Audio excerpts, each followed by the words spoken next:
Bismillahirrahmanirrahim. Assalamualaikum warahmatullahi wabarakatuh. Alhamdulillahirabbil alamin wassalatu wassalamu ala mursalin sayyidina Muhammadin wa ala alihi washabihi ajmain. Amma ba'd. Puji syukur kepada Allah Subhanahu wa taala atas rahmat dan karunia-Nya sehingga saya masih bisa memaparkan materi atau mengerjakan tugas dari akuntansi atau kuliah akuntansi syariah. Salawat serta salam kita hanturkan kepada baginda Nabi Muhammad sallallahu alaihi wasallam. Allahumma shalli ala sayyidina Muhammad.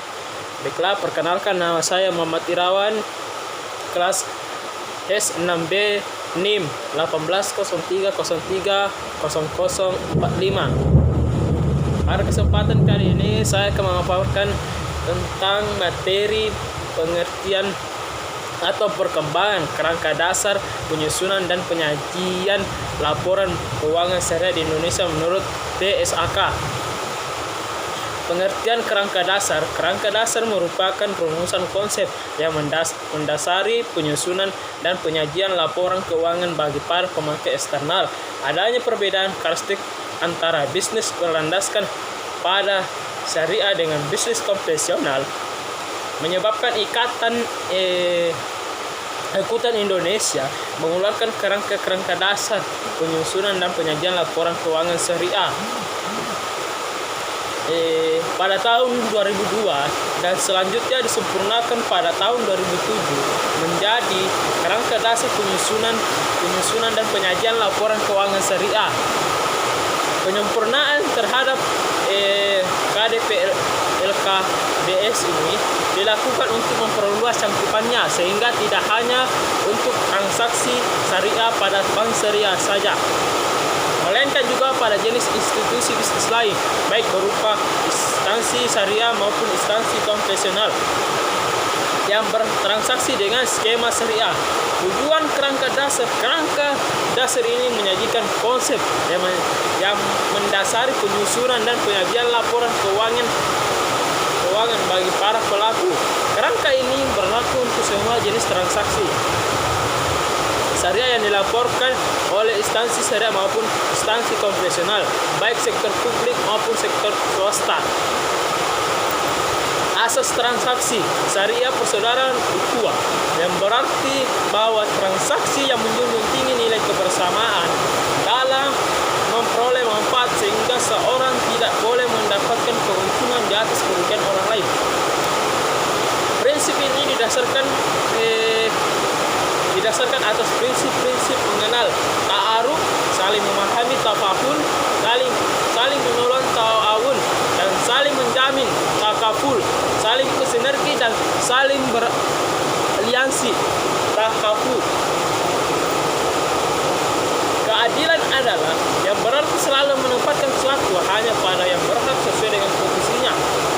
Realisasi prinsip ini dalam bingkai aturan muamalah kemaslahatan, yaitu segala bentuk kebaikan dan manfaat yang berdimensi duniawi dan ukhrawi, material dan spiritual serta individual dan kolektif, keseimbangan tawasun. Transaksi harus memperhatikan keseimbangan aspek material dan spiritual, aspek privat, aspek publik serta keuangan dan real bisnis sosial, serta keseimbangan aspek pengembangan dan pelestarian universalisme. Transaksi syariah dapat dilakukan oleh dengan dan untuk semua pihak yang berkepentingan tanpa membedakan suku, ras, dan untuk semua pihak-pihak berkepentingan tanpa membedakan suku, agama, ras, dan golongan sesuai dengan semangat rahmatan lil alamin. Tujuan utama laporan keuangan adalah untuk menyediakan informasi menyangkut posisi keuangan, kinerja, serta perubahan posisi keuangan suatu entitas syariah yang bermanfaat bagi sejumlah besar pemakai dalam pengambilan keputusan ekonomi.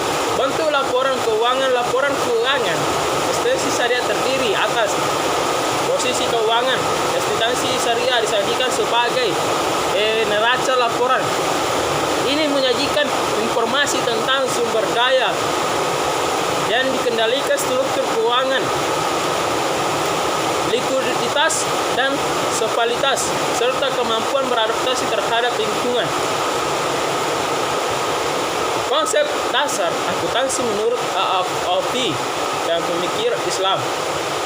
Tujuan akuntansi keuangan dan laporan keuangan. Pendekatan digunakan oleh para pemikir Islam dalam AAOP untuk menyusun tujuan laporan keuangan. Lembaga keuangan syariah adalah dengan cara mengambil seluruh pemikiran akuntansi kontemporer yang berlaku, kemudian melakukan tes dan analisis apakah pemikiran tersebut sejalan atau bertentangan dengan syariat Islam. Tujuan akuntansi keuangan untuk menentukan hak dan kewajiban dari pihak yang terlibat.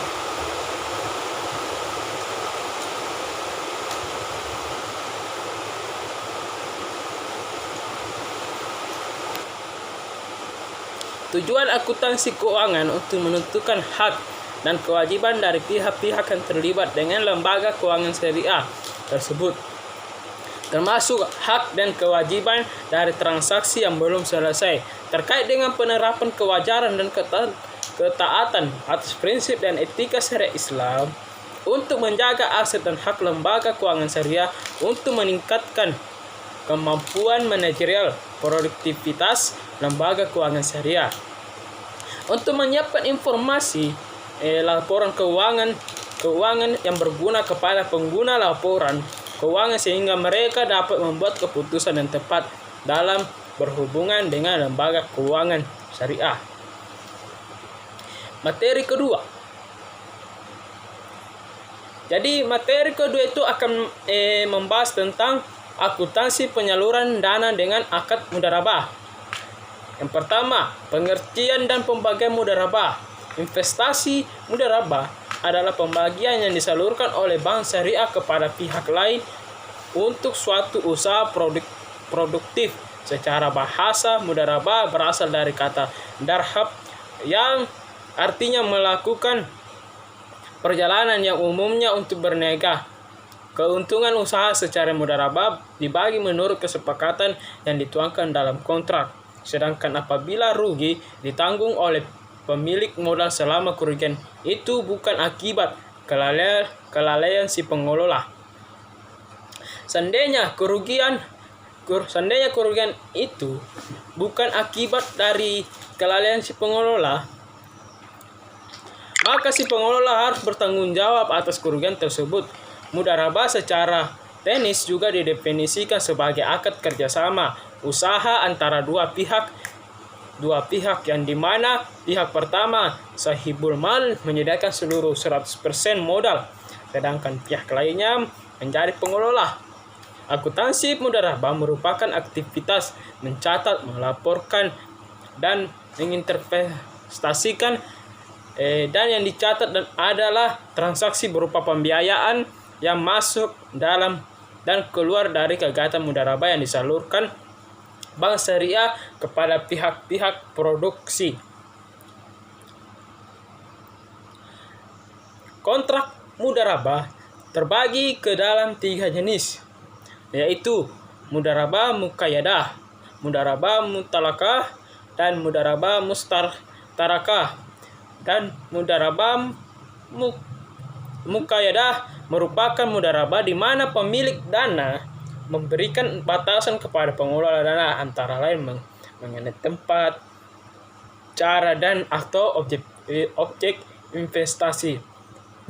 Mudharabah mutalakah yaitu mudharabah di mana pemilik dana memberikan kebebasan kepada pengelola dana dan pengelolaan investasinya.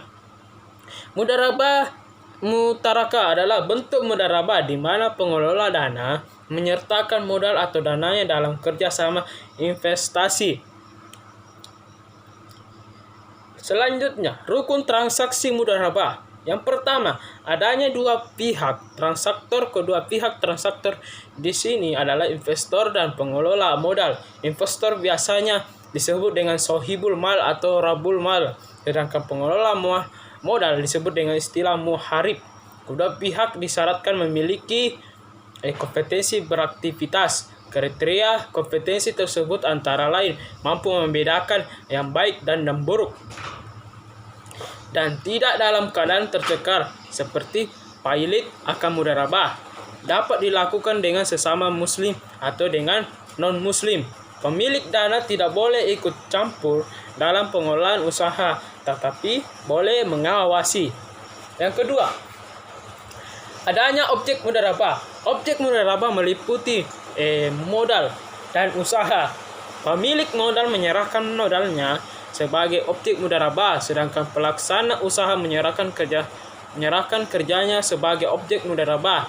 Tanpa dua objek ini, mudharabah tidak dibenarkan kegiatannya. Usaha oleh pengelola muharib sebagai perimbangan modal yang disediakan oleh penyedia dana harus memperhatikan hal-hal sebagai berikut. Yang pertama, kegiatan usaha adalah hak eksklusif muharib tanpa campur tangan penyedia dana, tetapi ia mempunyai hak untuk melakukan pengawasan. Yang kedua, penyedia dana tidak boleh mempersempit tindakan pengelola sedemikian rupa yang dapat menghalangi tercapainya tujuan mudharabah, yaitu keuntungan. Ketiga, pengelola tidak boleh menyalahi hukum syariat Islam dalam tindakannya berhubungan dengan mudharabah dan harus mematuhi kebiasaan yang berlaku dalam aktivitas itu. Dalam praktik perbankan, bentuk kegiatan usaha pengelola merupakan faktor yang sangat diperhatikan oleh bank dalam memutuskan persetujuan investasi mudharabah.